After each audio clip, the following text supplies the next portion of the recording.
G'day, my name's Darvis. I'm a tour guide and I've been operating guided walks in the Tarkine for almost 15 years. I invite you to come into the Tarkine and experience it for yourself. I spent a little bit of time in the late 90s walking in what's known as the Tarkine area and engaged in the first time in a meaningful way in the significance of the polarisation in our community when it comes to natural resource management.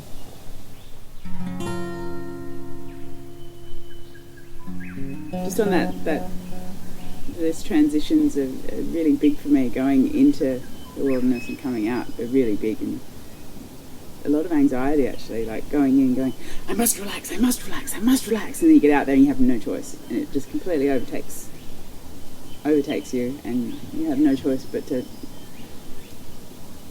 put your entire life in perspective.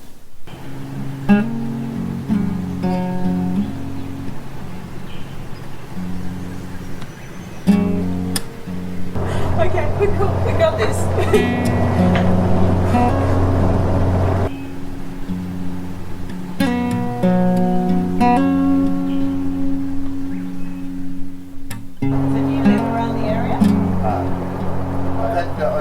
been a sawmiller and a forester and all sorts of things.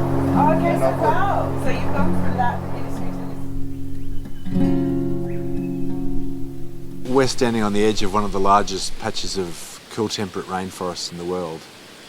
You know, it is, you know, it's a global treasure. And BHP marched their machinery down this track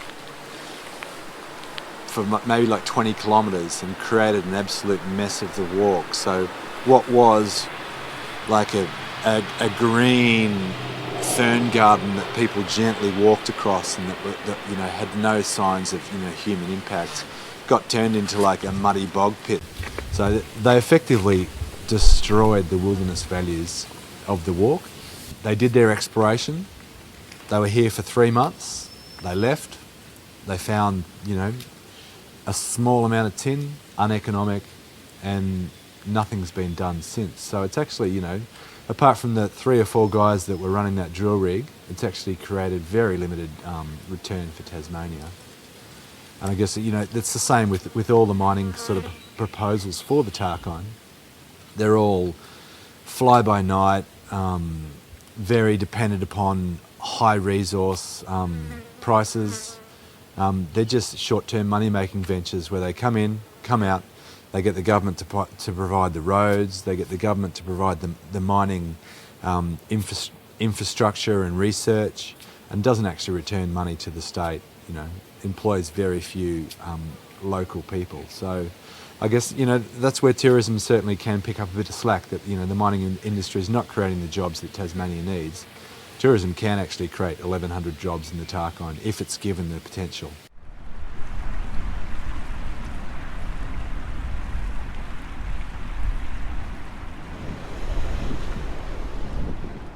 I've been looking for a wilderness that I can completely sort of disappear into, that I don't have to go halfway around the world to find.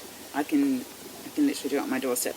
You could do every ecosystem you could imagine in Tasmania. You can go from the snow to the coast, to the beaches, to the rainforest. There's absolutely everything here, and as long as we do it right and we don't disturb sort of the natural order of things, this place is just a wealth. Well, I've long believed that photographs play a major role in the raising of consciousness about places such as these, and there's no question about one thing, and that is that we are destroying this planet. For anybody that understands simple ecology, that's a fact of life. One of the things I've learned from travelling around this country is how little known it really is, how many fabulous landscapes there are out there, and all of them in one respect are threatened, and it's crucial that Australians understand what's going to be lost. This is my view. So, one, as I said, my view, pretty sure from Tasmania. When you look at these hills in front, etc. Magnificent rainforest. Some of the walks around here, the White River track, Savage River, go through brilliant rainforest. Lovers Falls, which is just down the end there, is absolutely amazing. Some of the biggest tree ferns, man ferns I've seen anywhere in the world, or Australia for that matter.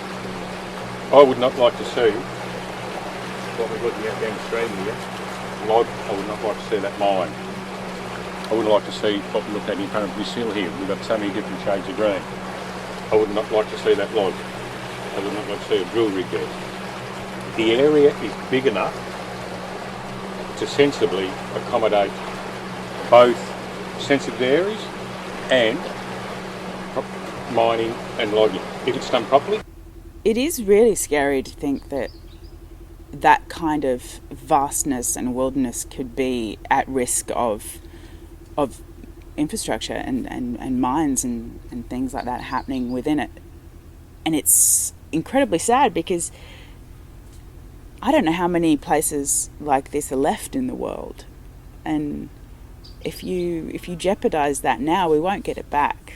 And we can't sell that, we can't market that, we can't share that with the world when it's been compromised. I mean, the beauty of this is it is so untouched, and there's very little of that left in the world, and people will come from far and wide to experience that, but they won't if it's been, humanized and jeopardized and changed.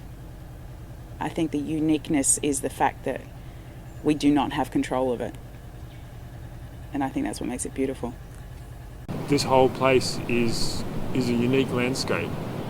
And if you've seen derricks or something up on the ridges, it destroys your feeling of the feel of the place. It takes away what is unique about it. I've been to the Tarkine probably about 4 or 5 times, I think. The rainforest track, the coast track. Since then, I've sort of been trying to come basically every year. How much money do you reckon I make if I bring 10 people through on a walk? You don't have a clue. Have a guess. 5 days? Yeah, 5 days, 10 people. I know, it's about $1,000 a day, would you? Would I be making $1,000 a day? I'd turn over about 25 grand. Would you? Yep. I'm in the wrong business then.